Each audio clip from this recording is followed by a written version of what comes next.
ច្បាំងនឹងនេះគឺជាឱកាសបងអាចជ្រើសរើសគេចង់ព្រោះបងអាចលំបា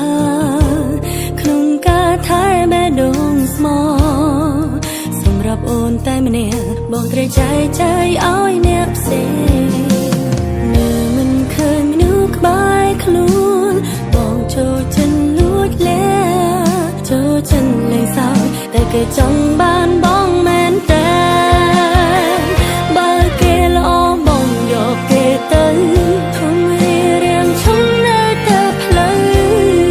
ធ្វើតាមចិត្តបើធ្វើតាមដងរើកាបងចង់បាន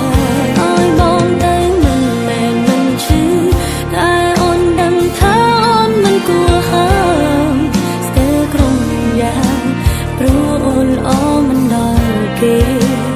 អូនដើរចេញខ្លួន